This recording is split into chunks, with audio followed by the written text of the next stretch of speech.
ওয়ানের যে অংশ আমরা আলোচনা করব সেটা হলো classification of man-made fibre. Man-made ফাইবারের ক্লাসিফিকেশন লিখে তুমি যদি গুগলে সার্চ দাও দেখবা অনেক চলে আসবে, কমপক্ষে 30-40 ধরনের ক্লাসিফিকেশন তুমি পেয়ে যাবা। সো আমরা একটু ফোকাস করতে চাই দুই ধরনের ক্লাসিফিকেশন, মূলত আইএসও ক্লাসিফিকেশন এবং সাথে একটু রাখা ভালো আর কি এফটিসির ক্লাসিফিকেশন। এফটিসির ক্লাসিফিকেশন নিয়ে আমি আলোচনা করছি না, মূলত আইএসওর ক্লাসিফিকেশন নিয়ে আমি আলোচনা করব আর কি। এফটিসিটাও দেওয়া আছে সর্বশেষ। আইএসও হ্যাঁ, আমাদের আইএসওটা তুমি সারা পৃথিবীতেই চলবে, including United states of America. তবে এখানে একটু একটু আছে আর কি, এটা ডিপেন্ড করে তো বাইরের উপর।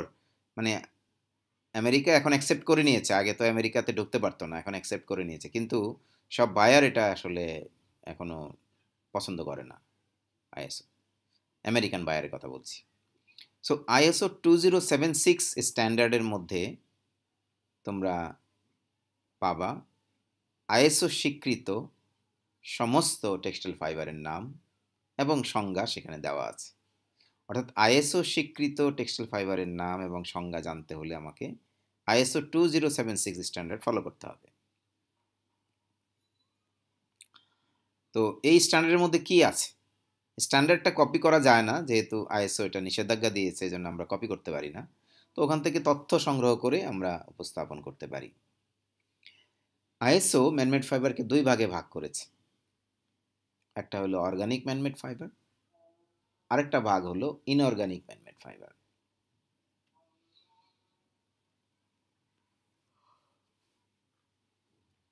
অবশ্য আমরা আরেকটা ইন্টারেস্টিং ডেভেলপমেন্ট হলো এফটিসিও কিন্তু এইভাবে ভাগ করাটা অত্যন্ত যুক্তিসঙ্গত মনে করছে, সেই জন্য তারাও কিন্তু এখন এই শব্দগুলো ব্যবহার করছে, অর্গানিক ফাইবার, ইনঅর্গানিক ফাইবার। আগে কিন্তু এগুলো ব্যবহৃত হতো না। তো আইএসও বলছে যে অর্গানিক ফাইবার গুলোই আসলে প্রধান। আমি বলতে পারি রাফলি আর কি 98%-এরও বেশি হলো অর্গানিক ফাইবার, আর কিছু ফাইবার আছে যেগুলো ইনঅর্গানিক ফাইবার। তো আমি আবার তোমাদেরকে দেখাচ্ছি, এটা হলো ক্লাস, দুইটা ক্লাস। এটার আবার সাব ক্লাস আছে, অর্গানিক ফাইবারের আবার দুইটা সাব ক্লাস আছে। কিছু কিছু ফাইবার আছে যেগুলো ন্যাচারাল পলিমার থেকে রূপান্তরের মাধ্যমে তৈরি করা হয়, সেগুলো হলো একটা ক্লাস। আর আরেকটা ক্লাস হলো সিনথেটিক পলিমার থেকে যে ম্যানমেড ফাইবারগুলো তৈরি করা হয়। তাহলে ন্যাচারাল পলিমার থেকে যেগুলো তৈরি করা হয় সেগুলো হলো একটা ক্লাস, আর সিনথেটিক ফাইবার থেকে যেগুলো তুলনা করা হয় সেগুলো তৈরি করা হয় সেগুলো হলো আরেকটা ক্লাস। আর ইনঅর্গানিকগুলো বেশি না, মাত্র 4টা fibre: carbon, ceramic, glass, metal. এই 4টাই কিন্তু খুব বিশেষ বিশেষ কাজে ব্যবহার করা হয়, এবং এই 4টার মধ্যে 3টাই হলো হাই পারফরমেন্স ফাইবার। আর অর্গানিক ফাইবারের মধ্যে যে দুটো ভাগ আছে, সে দুটো ভাগকে আমি পরবর্তী স্লাইডে একে একে উপস্থাপন করছি। প্রথম যেটা আসছে সেটা হলো ন্যাচারাল পলিমার থেকে যে সমস্ত ম্যানমেড ফাইবার তৈরি করা হয় সেগুলোর জেনেরিক নাম একটু ভালো করে এক নজর দেখে নাও। এখন তো বলতে পারো যে স্যার এই সবগুলো কি আমাদের জন্য ইম্পর্টেন্ট কিনা? হ্যাঁ, কম বেশি সবগুলোই তোমাদের জন্য ইম্পর্টেন্ট, কম বেশি আর কি। কেন ইম্পর্টেন্ট জানো? যে ভবিষ্যতে আরও ধরো সময় যত যাবে আর কি, ভবিষ্যতের গবেষণা, ভবিষ্যতের সব কিছুই কিন্তু ন্যাচারাল পলিমার ভিত্তিক যে ম্যানমেড ফাইবার সেগুলোর দিকে ফোকাস হবে বেশি। এর মধ্যে আবার কয়েকটা আছে খুবই গুরুত্বপূর্ণ, তো সেইগুলো আমি একটু তোমাদেরকে বলছি আর কি, মানে যেগুলো বেশ গুরুত্বপূর্ণ: লায়োসেল, মোডাল,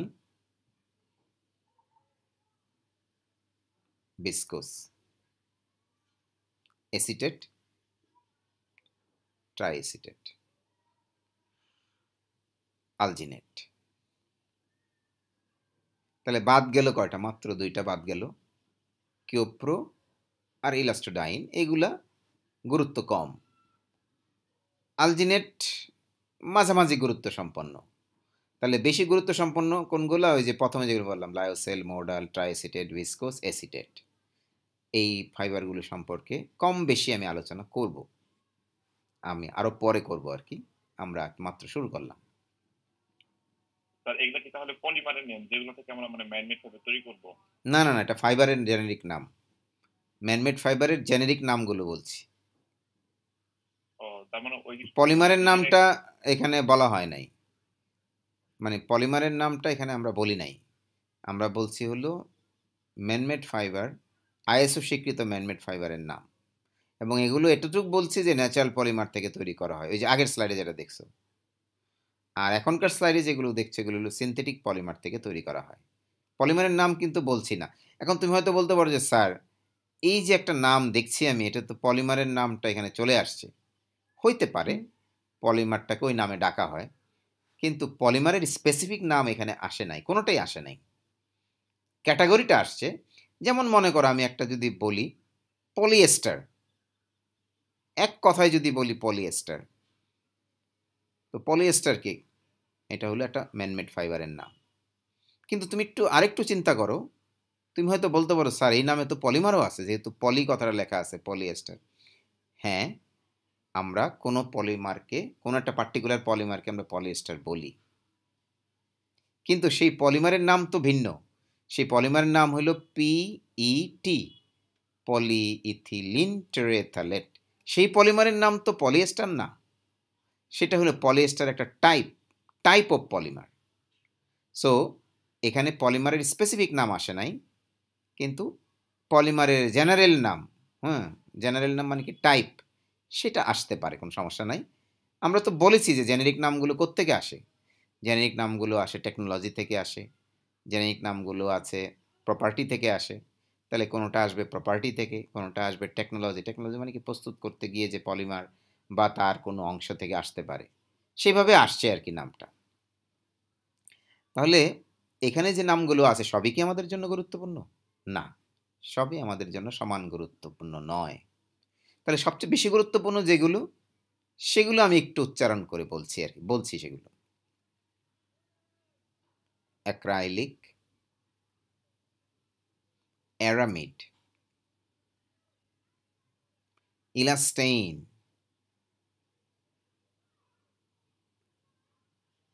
পলিঅ্যামাইড,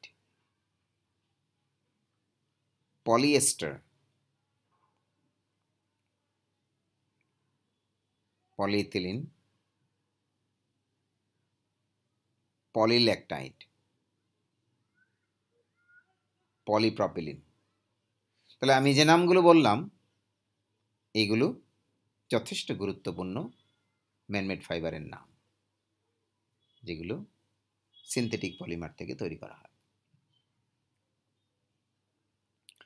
তাহলে হ্যাঁ, সরি, মানে এই নামটা আরেকবার কি কাইন্ডলি বলুন? Acrylic, aramid, elastane, polyamide, polyester, polyethylene, polypropylene.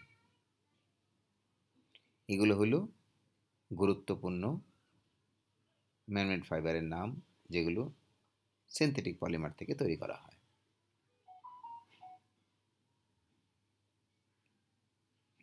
আর এখানে যেটা দেখতে পাচ্ছ এগুলো হলো এফটিসি অনুমোদিত জেনেরিক নাম, অর্থাৎ মার্কিন যুক্তরাষ্ট্রের স্বীকৃত নাম।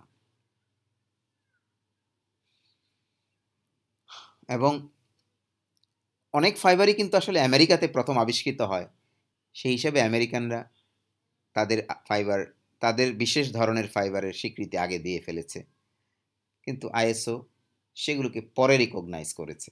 সেই জন্য আইএসওর নামের সাথে তাদের ভেরিয়েশন আছে, বা অনেকগুলো আইএসও স্বীকৃতি দেয় নাই, সেরকমের কিছুটা পার্থক্য অবশ্যই আছে, আমরা কিছুটা জেনেছি, আরও জানবো সামনে।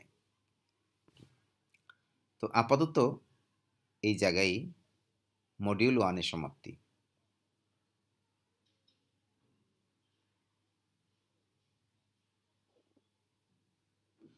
এরপর আমি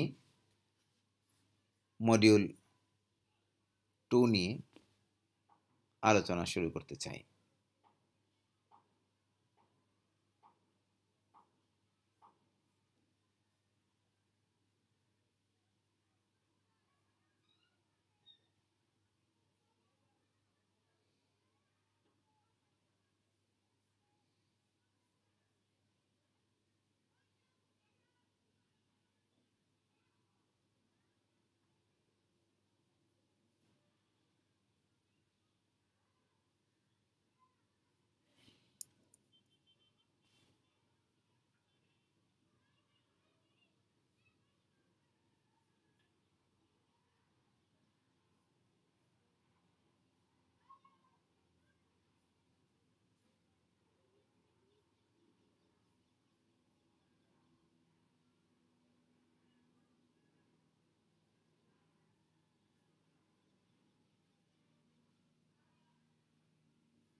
আমি আশা করি তোমরা আমার স্লাইডটা দেখতে পাচ্ছ।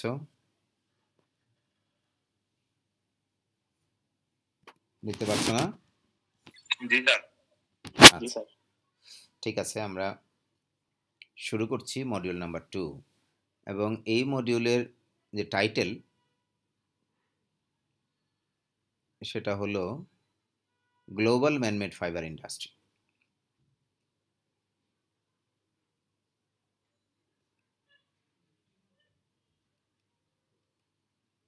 চারটা টপিক আমি আলোচনা করব। শুরুতেই কারেন্ট প্রোডাকশন। তার আগে অবশ্য একটু এক নজর একটু প্রশ্নগুলো দেখে নাও, কি ধরনের প্রশ্ন হতে পারে।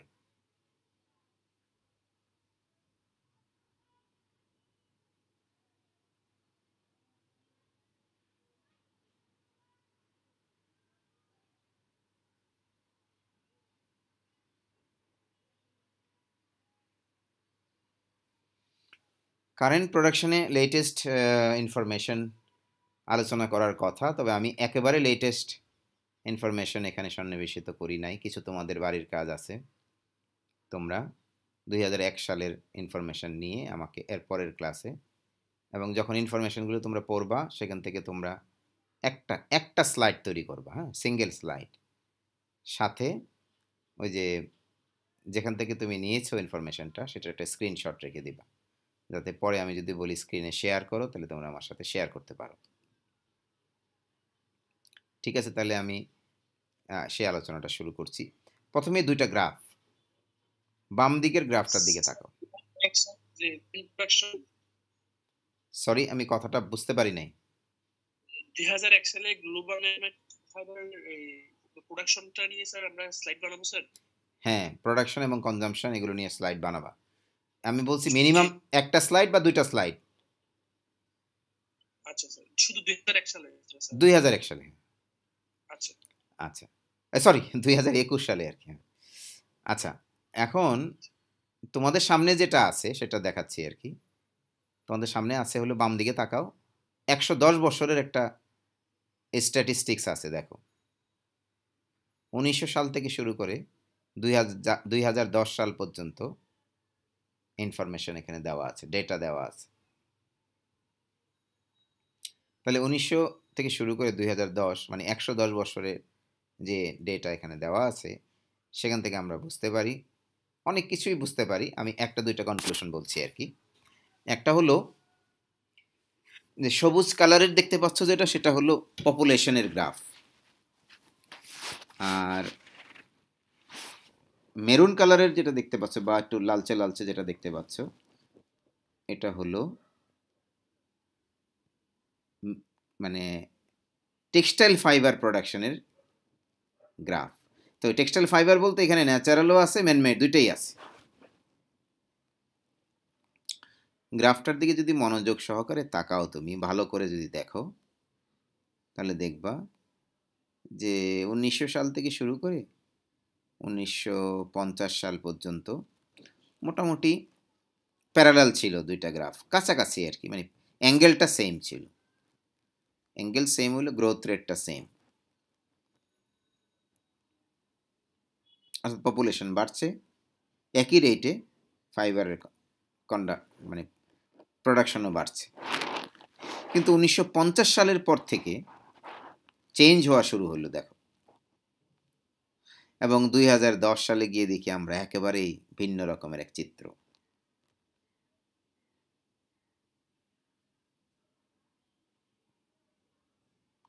তাহলে কি বুঝতে পারলাম আমরা? পপুলেশন 1950 থেকে শুরু করে 2010 পর্যন্ত যে গতিতে বাড়ছে, তার চেয়ে অনেক বেশি গতিতে বাড়ছে হলো ফাইবারের প্রোডাকশন।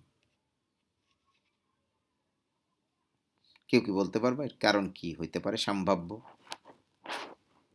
কারণ স্যার আমরা তো পপুলেট, মানে কি বলে এটাকে, সামাজিক হচ্ছে আমাদের রূপ, সরি আমাদের কি বলে এটাকে, নিজেকে গুছিয়ে রাখতে বা সাজিয়ে রাখার জন্য পোশাকের চাহিদাটা বৃদ্ধি পাচ্ছে। তো সেক্ষেত্রে পোশাক তৈরি করতে ফাইবার উৎপাদন প্রয়োজন। আচ্ছা, আর কেউ কি কিছু বলতে চাও কেন? এই এই এই যে বললাম 1950 থেকে যে পরিবর্তনটা 2010 পর্যন্ত আমরা দেখছি, কিন্তু যথেষ্ট পরিবর্তিত হয়ে গেছে। গ্রোথ রেট মানে একটা আরেকটাকে ছাড়িয়ে গেছে, অর্থাৎ পপুলেশন গ্রোথ রেটকে ছাড়িয়ে গেছে হলো ফাইবারের গ্রোথ অনেক বেশি। এর কারণ কি? ফ্যাশনটা ফাস্ট চেঞ্জ হচ্ছে পপুলেশনের সাথে সাথে মানুষের রুচি। আগে যেমন একটা জামা কাপড় মানুষ বেশি দিন পরতো বা একটা ফ্যাশন অনেক দিন চলতো, এখন তো সে ফ্যাশনটা চলে না, খুব দ্রুত চেঞ্জ হচ্ছে। স্যার মানুষের ইকোনমির সাথে কি স্যার সম্পর্ক আছে? তোমার কি মনে হয় সেটা বলো আগে, এরপরে তো আমি মানুষের স্যার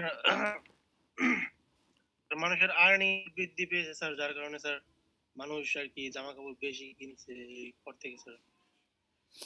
হ্যাঁ, তোমরা তিনজনই সুন্দর উত্তর দিয়েছো যে জনসংখ্যা যে হারে বাড়ছে সেই হারেই আসলে 1900 সাল থেকে শুরু করে 1950 পর্যন্ত বেড়ে আসছিল। কিন্তু 50 সালের পর থেকে 1950 সাল খুব একটা ক্রুশিয়াল সময়।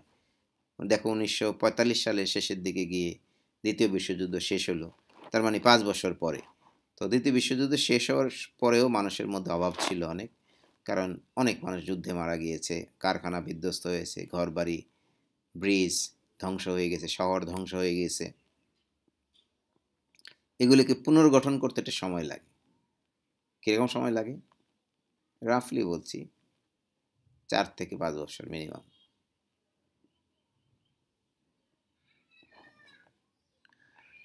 তারপর যখন পুনর্গঠিত হয়ে গেল, তখন কিন্তু একটা নতুন উদ্যমে যাত্রা শুরু হলো।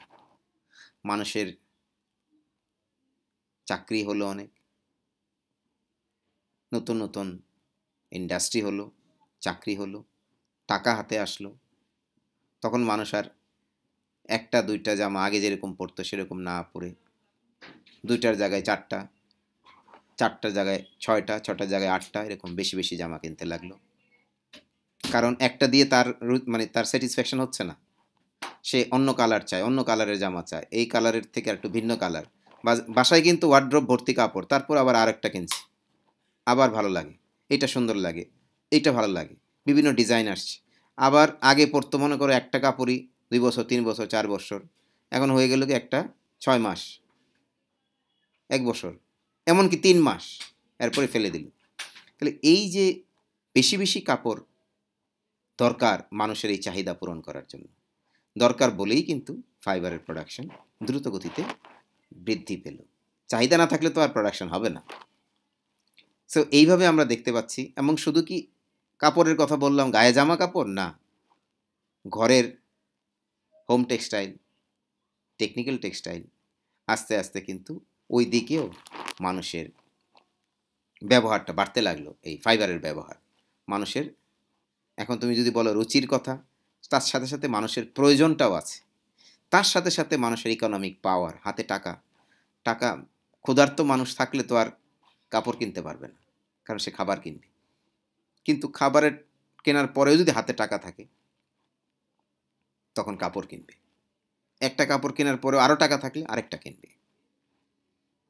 এইভাবে আস্তে আস্তে আস্তে আস্তে কিন্তু প্রসারিত হতে লাগলো ফাইবারের ব্যবহার, এবং ব্যবহার প্রসারিত হওয়ার কারণেই ফাইবারের প্রোডাকশন দ্রুতগতিতে বাড়লো এবং এখন পর্যন্ত বাড়তেই আছে। এটা হলো 1 নম্বর গ্রাফ। এবার যে 2 নম্বর গ্রাফের দিকে আমরা দেখি, তাহলে দেখব যে মানুষের চাহিদা বাড়ার সাথে সাথে ফাইবারের প্রোডাকশন বেড়েছে। উল ফাইবারের কি বেড়েছে? না। গত 110 বৎসরের হিসাব বলছে। শোনো, 110 বৎসর কিন্তু একটা বিশাল সময়, অল্প সময় না, মানব জাতির জন্য একটা বড় সময়।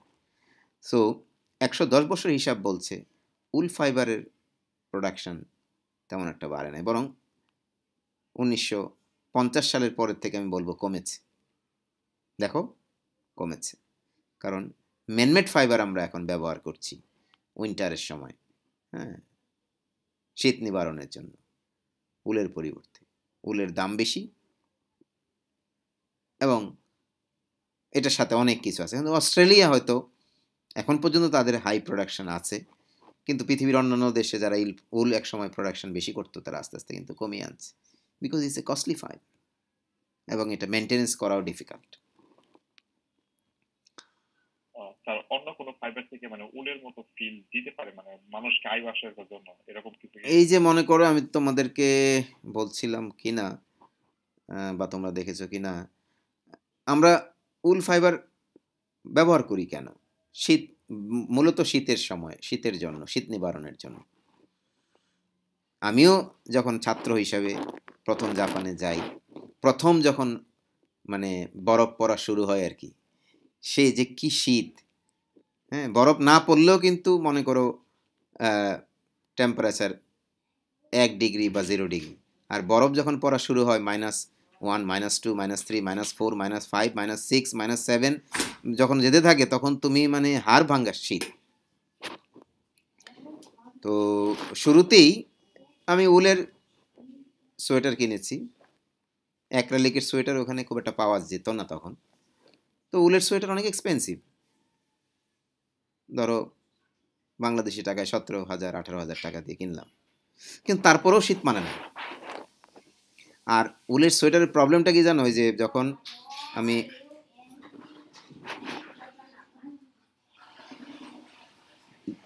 এটা একটা প্রবলেম হলো কি, যে বরফ যখন পড়ে সোয়েটারের উপর ভিজে যায়, ভিজে গেলে তো আরও ঠান্ডা লাগে, মানে ওয়াটার প্রুফ না। আর উল কাপড় যখন আমি ওয়াশিং মেশিনে ওয়াশ করি একটু দুর্বল হতে থাকে, হ্যাঁ, ড্যামেজ হতে থাকে আর কি, খুব সাবধানে ওয়ার। আর ড্রাই ক্লিনিং করতে তো অনেক খরচ, ওখানে তো কথাই নাই, একবার ড্রাই ক্লিনিং করলে মনে করো 2,000 টাকা, সো কস্টলি। এর পরের বছর আমি কিনলাম নাইলনের একটা জ্যাকেট। তারপরে আমি 1999 সালের শেষের দিকে সম্ভবত, বা 2000-এর শুরুতে, বা এতটা অ্যাকুরেটলি মনে নাই, আমি কিনলাম যে একটা মাইক্রোফাইবারের জ্যাকেট, পলিয়েস্টার, 100% পলিয়েস্টার। তুমি যদি হাত দিয়ে ধরো, হাত দিয়ে ধরলে তোমার কাছে মনে হবে যে স্যার এটা তো লেদারের জ্যাকেট মনে হচ্ছে স্যার, তোমার কাছে মনে হবে। ওইটা যখন আমি কিনলাম, বাস বেশি কিছু আর লাগে না, গরম, উলের সোয়েটারের চেয়েও বেশি গরম, আর বরফ পড়লে কোনো সমস্যা নাই, ভিতরে প্রবেশ করবে না, ভিজে যাবে না। তাহলে আমি কিন্তু পলিস্টার ফাইবার দিয়ে জ্যাকেট কিনলাম, বা তার আগে কিনেছিলাম নাইলন ফাইবারের জ্যাকেট, যেটা আমার উলের চেয়ে বেটার।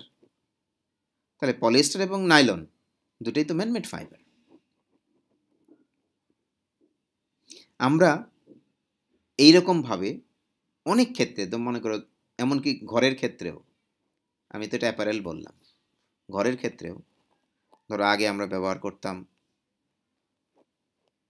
ল্যাপ তোষক, তার পরিবর্তে আমরা কিন্তু বিশেষ করে কমফোর্টার, সেখানে ম্যানমেড ফাইবারের ব্যবহার অনেক বেশি। ভিতরের পুরোটাই তো ম্যানমেড ফাইবার, হয়েছে ফাইবারগুলো আর কি, হ্যাঁ, ফাইবার ফিল যেগুলো। আর ইয়েটা যেটা শেল, যেটা আর কি, শেলের উপরেরটা হলো পলিয়েস্টার, নিচেরটা থাকে হলো blend, polyester cotton blend. So ultimately আমরা দেখতে পাচ্ছি যে আস্তে আস্তে রিপ্লেস হয়ে যাচ্ছে। উল তো শেষই, তোমরা দেখতেই পাচ্ছ 1950 সাল থেকে শুরু করে উলের ব্যবহার তো এখানে দেওয়াই আছে, আস্তে আস্তে কমছে, কটন বাড়ছে। কিন্তু বাড়ার যে গতি সেটা তো আমরা বুঝতে পারি, একটা অ্যাঙ্গেল দেখলে বুঝতে পারি। কিন্তু সবচেয়ে বেশি বাড়ছে কোনটা, সবচেয়ে দ্রুত গতিতে বাড়ছে কোনটা, দেখো, ম্যানমেড ফাইবার। সো আমরা আশা করি এই দুইটা গ্রাফ দেখে তুমি বুঝতে পারছো যে প্রথম গ্রাফে যে বাড়ছে ওটা কোনটা আসলে ম্যানমেড ফাইবার। এবং কটন তো বিপদের মধ্যে আছে আমাদের বাংলাদেশে, তোমাদের যাদের আত্মীয় স্বজন বা পরিচিত আছে, অথবা তোমরা যারা ইন্টারনেটে গুগলে সার্চ করো, পেপার বা বিভিন্ন ধরনের ব্লগ এগুলো দেখো, তারা তো নিশ্চয়ই এটা জানো যে কটনের দাম বেড়ে যাওয়ার কারণে একটা বিশাল বিপদের মধ্যে পড়ছে পৃথিবী। এবং সামনে কিন্তু তুমি জামা কাপড় কিনতে পারবা না, দাম বাড়বে। যে শার্টটা 2000 টাকা কিনেছে ওটা 3000 টাকা হবে, যেটা 3000 কিনেছে ওটা 4000 5000 হবে, কিনতে পারবা না। কটন ফাইবার দাম বাড়ছেই তো বাড়ছেই, বাড়ছেই তো বাড়ছে, এবং মানে অস্বাভাবিক হারে বাড়ছে। তাহলে তার বিকল্প কি? Man-made fibre. সেখানে কিন্তু এই বৃদ্ধিটা অতটা লক্ষণীয় না। কিন্তু আমাদের বাংলাদেশে সমস্যা, আমাদের বাংলাদেশের ইন্ডাস্ট্রি কটন গিয়ার্ড, তারা ম্যানমেড ফাইবার প্রসেস করতে ভালো মতো পারে না। ঠিক আছে, তাহলে আমরা নেক্সট সামনের দিকে যাই। সারা পৃথিবীতে 2019 সালের যে হিসাব, যেটা কিনা 2020 সালে, অর্থাৎ 2020 সালে প্রকাশিত হয়েছে 2019 সালের হিসাব, সেই অনুসারে টেক্সটাইল ফাইবারের মোট প্রোডাকশন ছিল 120 মিলিয়ন মেট্রিক টন। তোমাদেরকে আমি বাড়ির কাজ দিয়েছি হলো 2021 সালেরটা বের করার জন্য, তাই না? এটা তো 19 সাল, 2 বছর পরে। আমি কিছুই বললাম না, তোমরা আগে বের করে আমাকে দেখাবা কে কোথা থেকে বের করতে পারো, সোর্স সহ। হ্যাঁ, কোথা থেকে বের করছো সেটার আবার রেখে দিবা, বুকমার্ক করে রেখে দিবা, যাতে শেয়ার করতে পারো। পরে আমি যদি বলি দেখাও, দেখাইতে পারো, দিয়ে দিবা, এবং ওইটা বুকমার্ক করে রাখবা। কারণ আমি তোমাদের হয়তো ওইখানে আরো কিছু লেখা কথাবার্তা আছে, আমি আলোচনা করতে পারি, হয়তো তোমাদের ওটা নিয়ে আমি বোঝাবো যে এখানে অনেক ইস্যু আছে। আমি এই মুহূর্তে এত কিছু বলছি না, তোমরা আগে রাখবা আর কি। হ্যাঁ, আমি যদি বলি দেখাও, আমি তো শুনলেই বুঝতে পারবো যে দেখানোর দরকার আছে কিনা। যেটা দরকার আছে আমি বলবো, তখন শেয়ার করবা, তখন ওটা নিয়ে কথা বলবো। আচ্ছা, তাইলে 120 মিলিয়ন মেট্রিক টন হলো ফাইবার উৎপাদিত হয়েছে সারা পৃথিবীতে 2019 সালে। বিশাল কিন্তু না, 12 কোটি টন ফাইবার এক বছরে। তার মধ্যে ম্যানমেড ফাইবারের পরিমাণ ছিল 88 million metric ton, which is about 73%।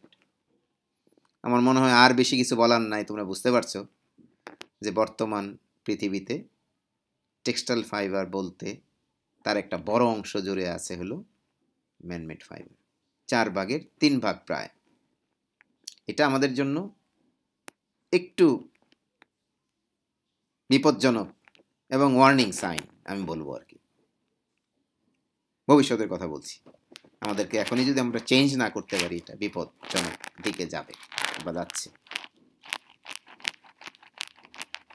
88 million metric ton man-made ফাইবারের মধ্যে সিনথেটিক ফাইবার ছিল 81 মিলিয়ন মেট্রিক টন, আর বাকি 7 মিলিয়ন মেট্রিক টন ছিল সেলুলোজিক ফাইবার।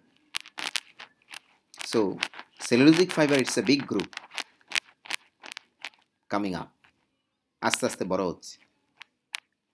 আমরা ভবিষ্যতে আশা করব এই গ্রুপটা আরও বড় হবে, প্রোডাকশন বাড়বে, সিনথেটিকের প্রোডাকশন কমবে, এটাই আমরা আশা করছি।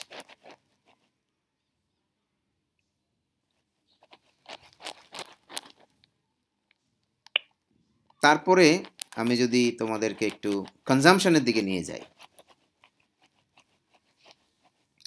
2019 সালে কনজাম্পশন ছিল 120.1 মিলিয়ন মেট্রিক টন। যদি আমরা পার ক্যাপিটা কনজাম্পশন বের করি এখান থেকে, সরি আমি কথাটা শুনতে পাই নাই ঠিক মতো, কথাটা কি তোমরা শুনতে পেয়েছো কেউ? না স্যার। না স্যার। একটু ডিস্টার্ব করছে মনে হয় মাইক্রোফোনে বা কোথাও বা নেটওয়ার্কে।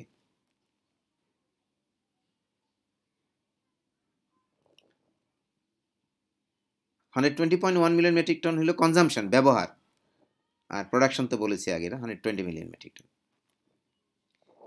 16 কেজি পার ক্যাপিটা আমরা যদি পপুলেশন দিয়ে ভাগ দেই, 120.1 মিলিয়ন মেট্রিক টন ব্যবহার করেছে তো মানুষ, তাই না? যে মানুষ ব্যবহার করেছে তাদের সংখ্যা, সারা পৃথিবীর পপুলেশন ধরো 7 বিলিয়ন দিয়ে ভাগ দিলাম, তাইলে কি আসবে? তাহলে আসবে প্রত্যেকের ভাগে পরে হলো 16 কেজি। এটা হলো পার ক্যাপিটা কনজাম্পশন গ্লোবাল। এটা কিন্তু কাল্পনিক না, এটা কাল্পনিক, তো অ্যাকচুয়ালটা তো আমরা হিসাব করলে পারবো।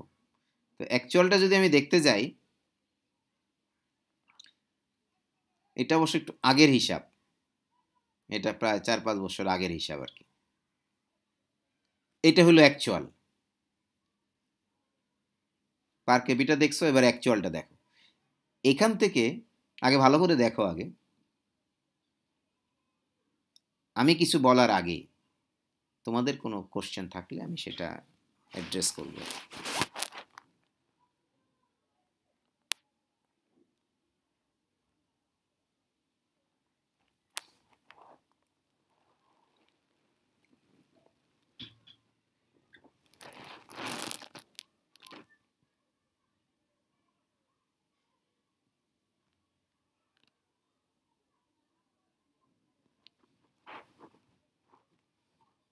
কোনো কোশ্চেন বা কমেন্টস থাকলে বলতে পারো।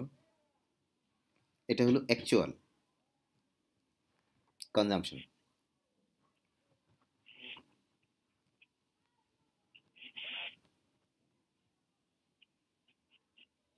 স্যার প্রথমে MAN, এটা কি স্যার? NAM NAM মানে হলো নর্থ আমেরিকা।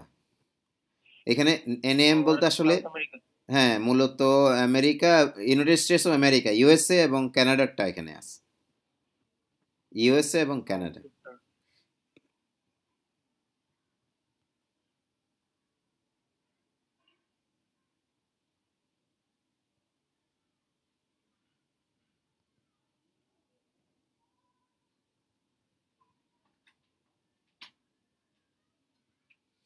তো আমরা দেখতে পাচ্ছি যে আসলে যেমন মনে করুন USA এবং কানাডাতে এটা হলো 38 কেজির মতো,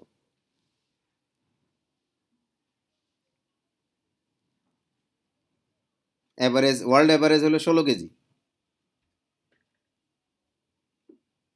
আফ্রিকা মিডল ইস্টে এটা হলো 5 কেজিরও নিচে।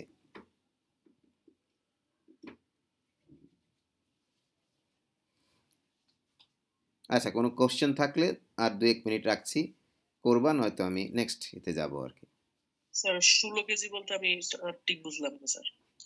16 কেজি হলো সারা পৃথিবীর মানুষ ব্যবহার করেছে হলো 120.1 মিলিয়ন মেট্রিক টন সারা পৃথিবীতে 2019 সালে। আর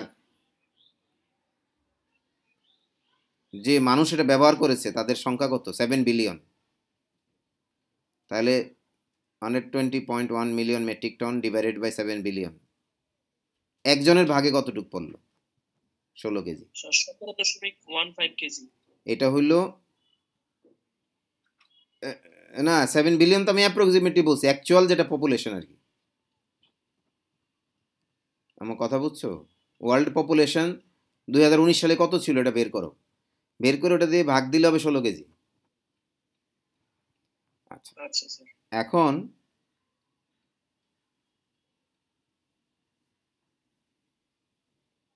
এটা হলো পার ক্যাপিটা কনজাম্পশন,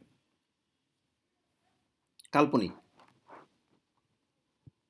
আর এখন যেটা দেখছো এটা হলো অ্যাকচুয়াল। তবে এইটা কিন্তু 5 বছর আগের, এই যে এখন যেটা তোমাদের দেখছো আর কি, এখন যেটা দেখছো ইদানিংকারটা আমার কাছে এরকম ইনফরমেশন নাই। তো এটা হলো অ্যাকচুয়াল। অ্যাকচুয়ালটা আসলে এক হয় না সব জায়গায়, এটা আমি বলতে চাচ্ছি। 16 কেজি মানে সব জায়গায় আসলে 16 কেজিও না, অ্যাপ্রক্সিমেট বলছি আর কি। এটা সব জায়গায় তো একরকম না। যেমন 2018 সালে আমরা দেখেছিলাম হিসাবে আসছিল 13 কেজি, পরের বছরই আসলো 16 কেজি, তারপরের বছর আবার চেঞ্জ হয়ে যাবে, কারণ জনসংখ্যা তো চেঞ্জ হচ্ছে।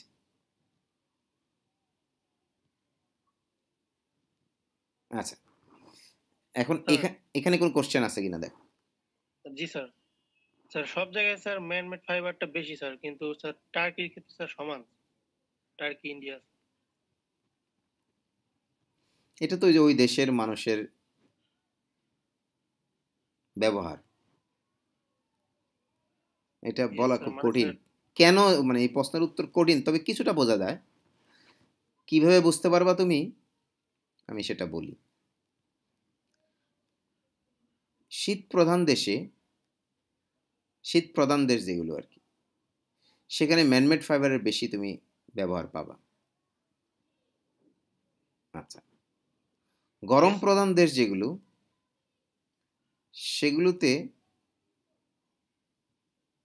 কটনের ব্যবহারটা একটু বেশি পাইতে পারো, মানে ম্যানমেড ফাইবার ব্যবহারের তুলনায় আর কি বলছি। আর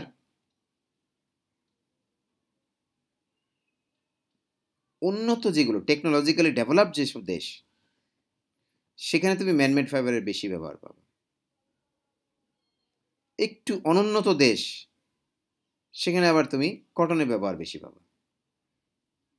সো এই আবার টাকা পয়সা বেশি আছে, ম্যানমেড ফাইবারের ব্যবহার বেশি পাবে। এই সব কিছু মিলাই কিন্তু এই ভাগগুলো। আরও কথা আছে এখানে, ওই দেশে আবার ম্যানমেড ফাইবার উৎপন্ন হয় না, ন্যাচারাল ফাইবার উৎপন্ন হয় না, তারা ইম্পোর্ট করে, এটাও একটা ইস্যু। Yes, sir. আবার উৎপন্ন হইলেই হবে না। যেমন মনে করো, এখানে আমি তোমাদেরকে একটু ইন্ডিকেট করছি, ইন্ডিয়া এবং চায়না দেখো। ইন্ডিয়াতে এবং চায়নাতে পৃথিবীর মধ্যে সবচেয়ে বেশি কটন উৎপাদনকারী দেশ হলো দুইটা। অনেক সময় ইন্ডিয়া 1 নাম্বার থাকে, চায়না 2 নাম্বার, অনেক সময় চায়না 1 নাম্বার থাকে, ইন্ডিয়া 2 নাম্বার। সারা পৃথিবীতে সবচেয়ে বেশি কটন এখানে উৎপন্ন হয়, কিন্তু কটন উৎপন্ন বেশি হলে কি হবে? চায়নাতে দেখো না কটন কতটুকু, আর ম্যানমেড ফাইবার ব্যবহার কীরকম দেখো। জি স্যার, ম্যানমেড বেশি স্যার। বেশি, ওরা জামা কাপড় তো ম্যানমেডের পরে, আন্ডার গার্মেন্টসটা শুধু কটনের। ইন্ডিয়াতে আবার মানে অর্ধেক অর্ধেক প্রায়, তাই না? ম্যানমেডটা একটু বেশি, কিন্তু অর্ধেক অর্ধেকের মতো। কারণ ইন্ডিয়া একটা আমাদের বাংলাদেশের স্টাইল, কিছুটা আমাদের বাংলাদেশের মতো লাইফ স্টাইল আর কি। সেই জন্য দেখো কটনের ব্যবহারটা বেশি চায়নার তুলনায়। চায়নাতে দেখো কটন কিন্তু খুব কম, ম্যানমেড অনেক বেশি। ইন্ডিয়াতে এরকম না, কারণ ইন্ডিয়াতে লন্ড্রি শপ আছে।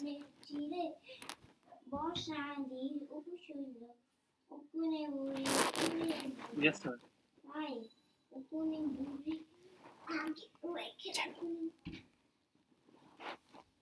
মনে করো তুমি জামা কাপড় ওয়াশ করলা, আজকের জামা আর আজকে পরবা না, জামা কাপড় ওয়াশ করে দিয়ে দিলা লন্ড্রিতে, পরের দিন গিয়ে আনলা আর কি। শুকাইতেও তো লাগে একদিন কটনের জামা, আবার ইস্ত্রি করতে লাগবে, তাহলে তুমি কটন পরবা। আর যদি চাইনিজদের মতো যার যার নিজের ওয়াশ নিজে করে, ইস্ত্রি করতে হয় না, এই লাইফ স্টাইল যদি হয়, তাহলে তুমি ম্যানমেড ফাইবারের শার্ট জামা কাপড় পরবা। কারণ এখন ওয়াশিং করলা, এখনই শুকাইবা, এখনই পরে চলে যাবে। কিন্তু কটন হলে তো সেটা পারবা না, ইস্ত্রি করতে হবে। সো এরকম অনেকগুলো ইস্যু আছে আর কি। তারপর মনে করো অস্ট্রেলিয়ার দিকে দেখো, পৃথিবীর মধ্যে সবচেয়ে বেশি উল উৎপাদনকারী দেশ বা রপ্তানিকারক উল উৎপাদনকারী দেশ অস্ট্রেলিয়া। উল কিন্তু অনেক বেশি ব্যবহার করে ওরা। এমনকি বাড়ি বানানোর যে সিমেন্টের প্লাস্টার দেয় না, আমরা যেমন কি মিশাই, বালি মিশাই, খোয়া মিশাই, সিমেন্ট মিশাই, আর অস্ট্রেলিয়ানরা তার সাথে দেয় উল। সো উলের ব্যবহার অনেক বেশি। আমি উদাহরণ দিয়ে বললাম আর কি একটা।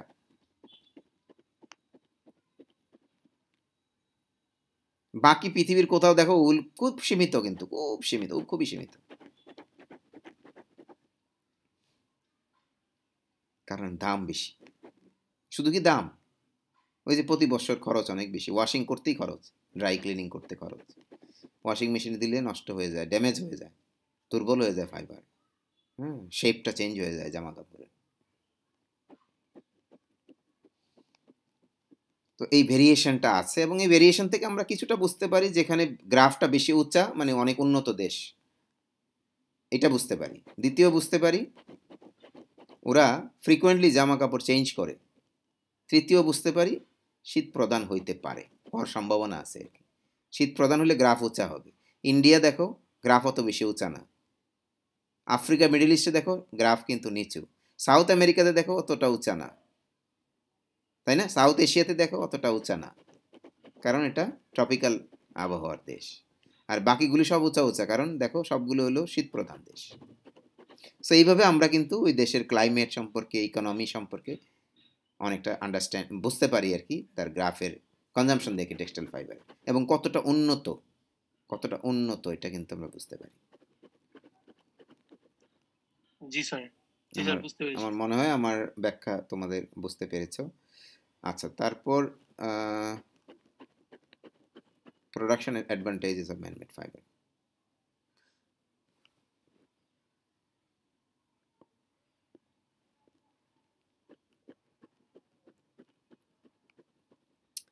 এখন তোমাদের মনে কি এই প্রশ্ন জাগতে পারে না, দেখো যে ম্যানমেড ফাইবার ইন্ডাস্ট্রি শুরুই হলো 1905 সালে, কত বেশি দিন আগের কথা না। এত দ্রুত 73%, বা এটা তো আগের হিসাব বলছে, ধরো প্রায় কি 4 ভাগের 3 ভাগ এই ফাইবার ব্যাপকভাবে ব্যবহার করছে মানুষ। এত দ্রুত গতিতে এই ইন্ডাস্ট্রিটা বাড়লো কেন, বা এই ফাইবার ব্যবহার এত বৃদ্ধি পেল কেন, এই প্রশ্ন তোমাদের মনে থাকতে পারে। তো সেই প্রশ্নের উত্তর দিতে গিয়ে, কেন বৃদ্ধি পেল ইন্ডাস্ট্রি বা ব্যবহার, বিশেষ করে প্রোডাকশনের ক্ষেত্রে, মানে এটার উত্তর তো এত সংক্ষিপ্ত দেওয়া যাবে না, অনেক কথা আছে। মানে প্রোডাকশন ফোকাস উত্তরটা হলো এই যে এখন যে পয়েন্টগুলো দিয়েছি, পয়েন্টগুলো আগে মনোযোগ দিয়ে পড়ো, আগে ভালো করে পড়ো, একবার দুইবার পড়ে তোমার যদি বুঝতে প্রবলেম হয় বা আরও ক্লিয়ারলি জানতে চাও, তাহলে আমাকে একটু প্রশ্ন করলে আমি বলবো আর কি, উত্তর দেব। আর যদি বলো সবগুলি নিয়ে আলোচনা করেন, অনেক লম্বা সময় লেগে যাবে, এই জন্য আমি সংক্ষিপ্ত করার জন্য একটু চেষ্টা করলাম।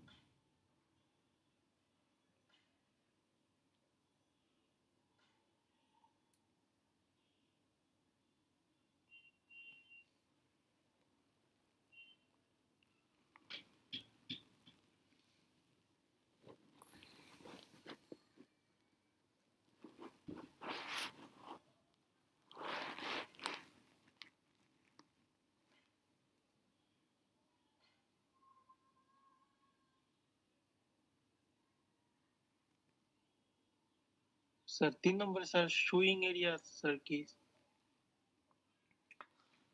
সোয়িং এরিয়া মানে হলো সো মানে বুঝো তো, SOW, সো সেলাই করা স্যার? না না না, বপন করা, বীজ বপন করা। বপন করা, জি স্যার। তাহলে বীজ বপন করার এরিয়া মানে কি? আবাদযোগ্য জমি। আবাদযোগ্য জমি হইল একটা, আরেকটা কি? ক্লাইমেটিক কন্ডিশন, মানে আবহাওয়া।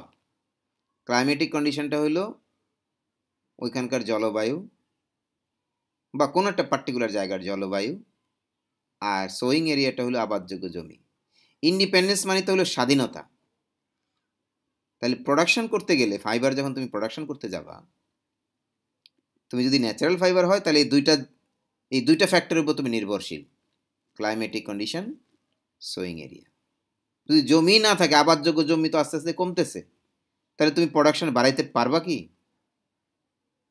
না স্যার। আর ক্লাইমেটিক কন্ডিশন তো অ্যালাউ করতে হবে। বাংলাদেশে জুট হয় অনেক, তুমি যদি আমেরিকাতে যায় জুট করতে চাও, তুমি পারবা নাকি? ইংল্যান্ডে কত চেষ্টা করছে ব্রিটিশরা, তুমি কি মনে করো না যে ব্রিটিশরা তো একসময় আমাদের এই উপমহাদেশ শাসন করতো, তাই না? জি স্যার।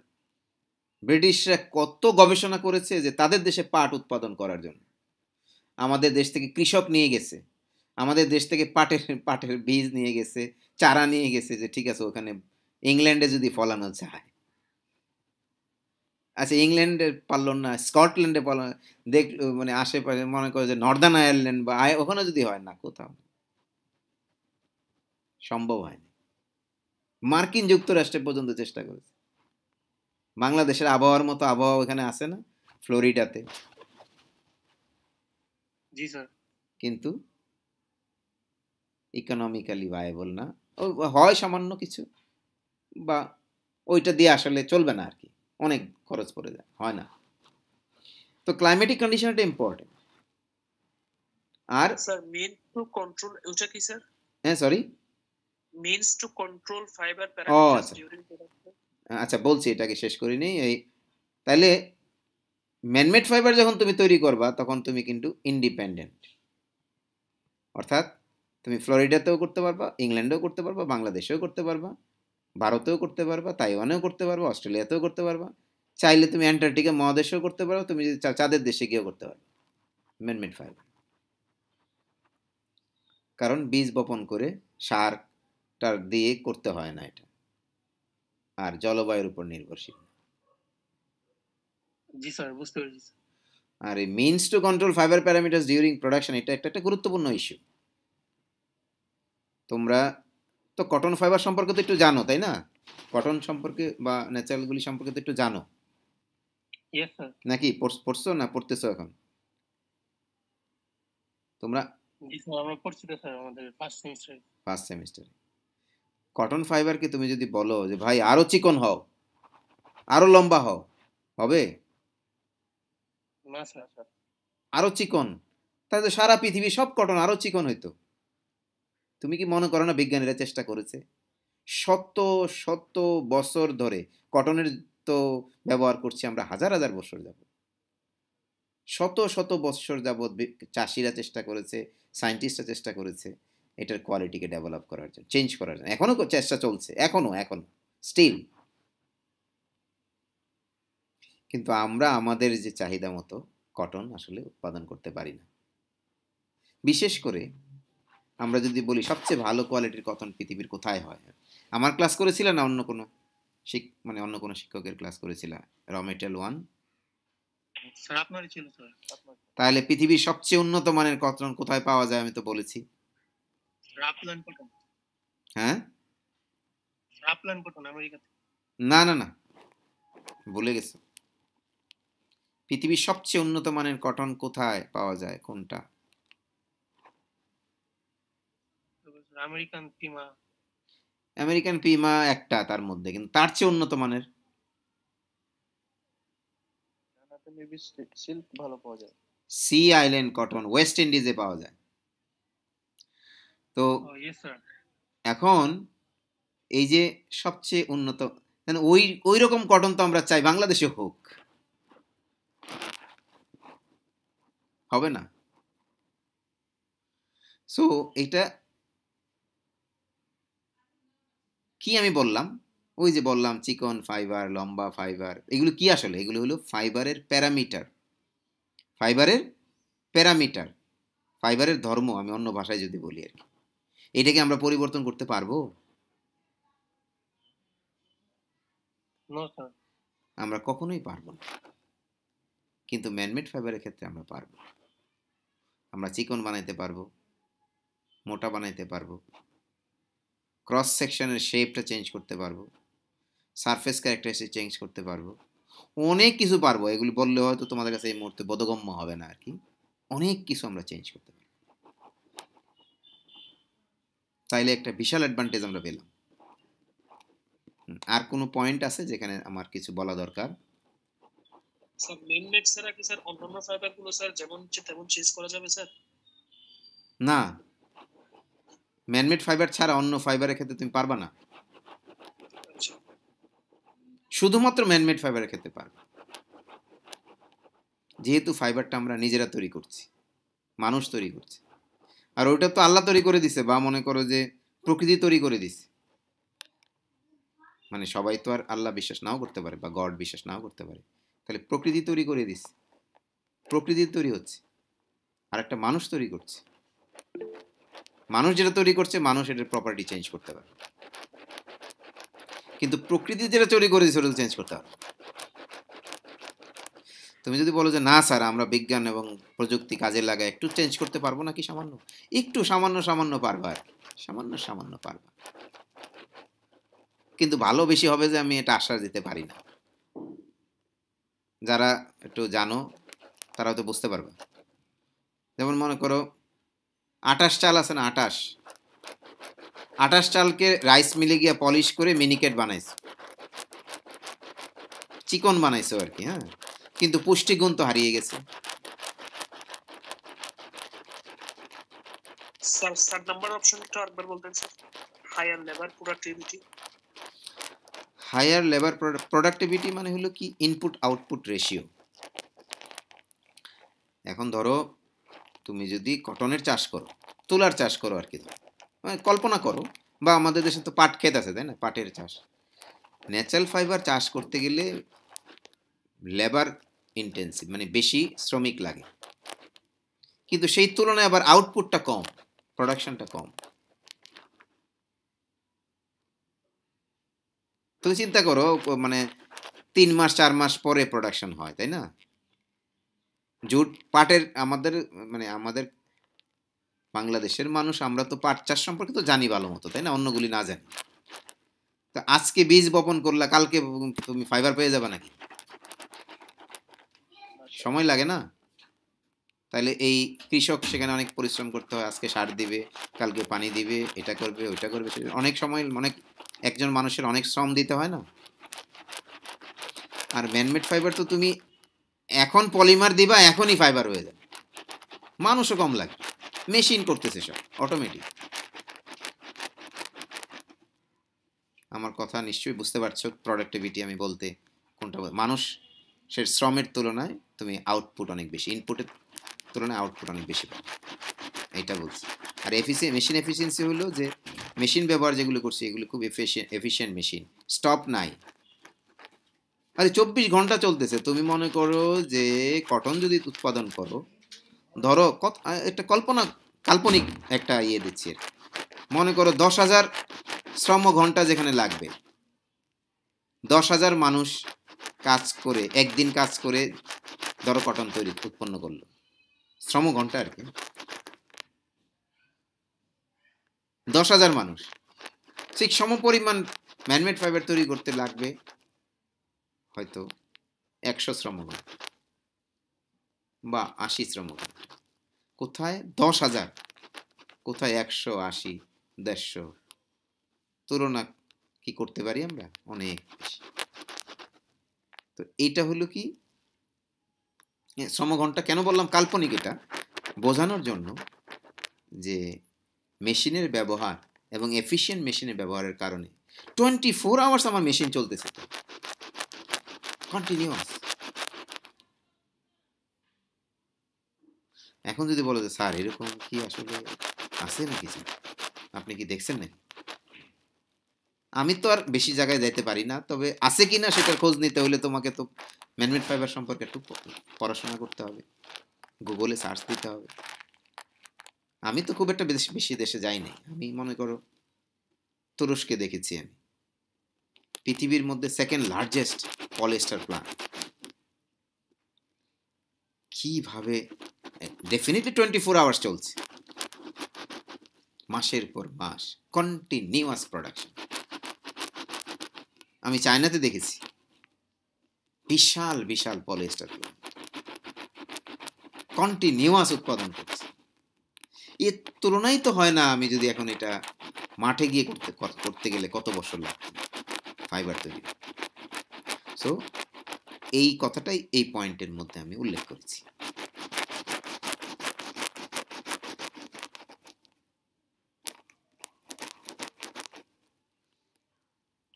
আর দেখো তো কোনো কিছু আছে এখানে ক্ল্যারিফাই করার?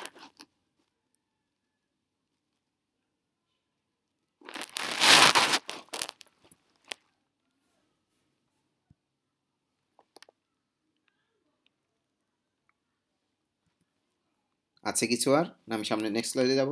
না স্যার, স্যার আজকে এতটুকুই রেখে দেন। আচ্ছা ঠিক আছে, তো তোমাদের অ্যাটেন্ডেন্সটা একটু সিআরকে বলবো, তুমি অ্যাটেন্ডেন্সগুলো একটা কাগজে লিখে ছবি তুলে মেসেঞ্জারে আমাকে পাঠিয়ে দিও। হ্যাঁ আচ্ছা স্যার। Sir Okay. একটা কথা ছিল বলো। স্যার আমরা যে ফার্স্ট সেমিস্টারে টিআরএম 1 করছিলাম স্যার ওইটার বিএলসি এর মধ্যে তো ওটা পাচ্ছিলাম না এটা কি কি পাচ্ছ না? ক্যান্সেল